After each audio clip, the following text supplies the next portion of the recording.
Hey guys, it's Random Druid here, and today is finally the time to do our Mythic Nythendra fight breakdown from the point of view of a balanced Druid.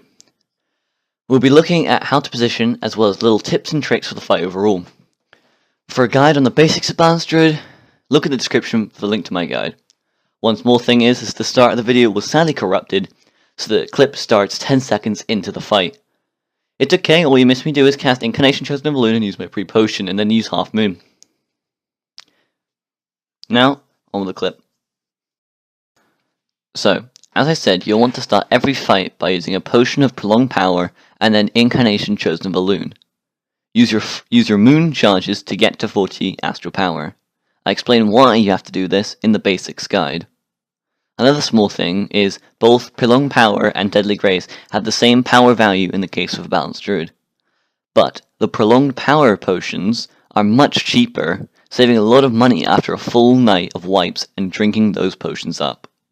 So, as you can see here, my team pops Heroism, and I use my Full Moon to get above 40 Astral Power, and I follow it up with a Star Surge. Then I use my Empowerment buffs, and I keep this Empowerment buffs going.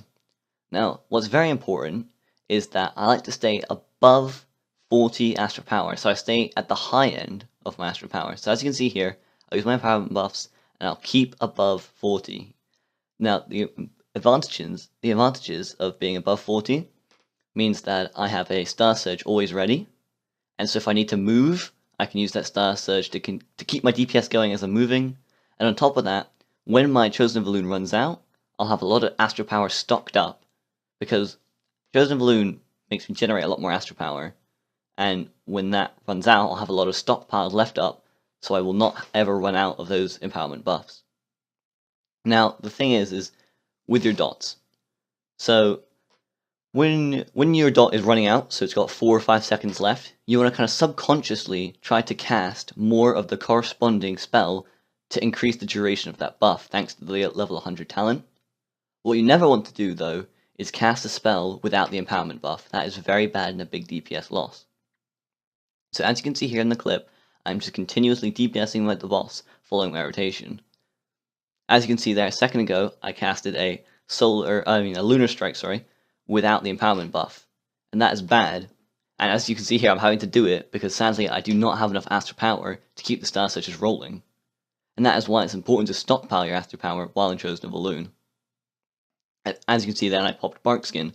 Now the tank was just about to run past me with Rot, and he was about to blow up Infested Rot on me, so I popped my Barkskin to tank the damage, to tank the raid-wise damage to help the healers out. As you can see here, I'm still rolling through my empowerment buffs, keeping the Star Surges going. Now I've got my Chosen Balloon back up, and I pop my Chosen Balloon, and we're back on the high roll. See, a mistake I make here is I should have saved my Astral Power for a Starfall, so I can Starfall the infested mines. Instead, I just cast Lunar Strikes on top of them all to cleave them all down. But next time, I should have definitely kept a Star Surge ready. Another thing to consider is popping your Incarnation Chosen Balloon during the Heart of Swarm phase. Now, this is something to consider because during the Heart of Swarm phase, you're going to have to be doing a lot of moving and a lot of dodging. The problem with popping your big cooldowns during this phase is you won't be able to get the most out of the cooldown because you'll be moving and dodging. I made the subconscious decision to use my cooldowns here because I felt confident and I felt like I was in a good position to move and dodge while still getting out a lot of the damage. So as you can see here, I made the right choice because I barely had to move, and I still kept a lot of that damage going. On top of that, it means I will not waste cooldowns by leaving them up. It's also important to consider using your Full Moon during your Incarnation of Balloon, because if you can use your Full Moon during your Incarnation of Balloon, it makes the Full Moon do so much more damage and your DPS so much higher. Also, if you're good enough, you should be able to get 2 Full Moons off in one Incarnation Chosen of Balloon, as long as you start the Incarnation Chosen of Balloon with a Full Moon ready and quite a few charges spare.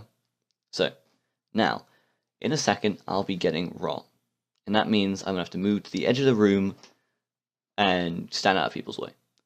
So, what is important is having that 40 Astral Power stocked up and ready, so that I can move, and as I'm moving, I can cast a Star Surge to keep my DPS going. So, as you see, I move to the edge of the room, and I Star Surge there to keep it going. I continue to cast as I'm standing here for the 3 seconds. Now, a mistake I make here is I Star Surge way too early. I should have saved that Star Surge to make my transition from this green puddle to out of this green puddle smoother.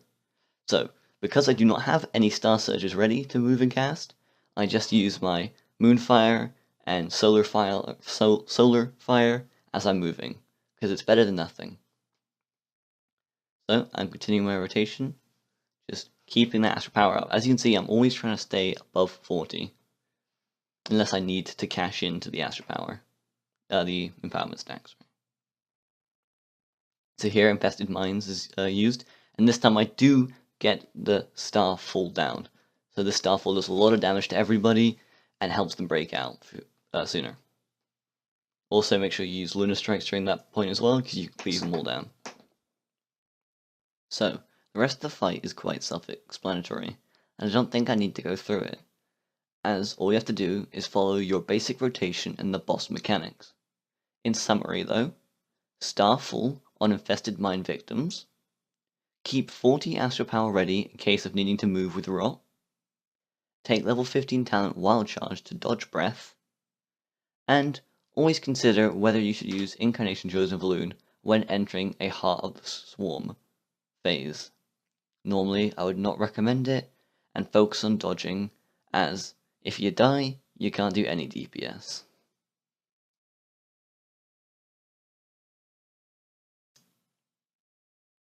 Other smaller things is to remember to use health potions as well as bark skin to mitigate damage.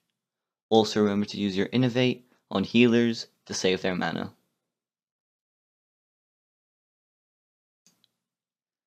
Anyways, thanks guys for watching, and any questions please leave in the comments, as well as suggestions for other bosses you want me to cover. Thanks guys, see you next time.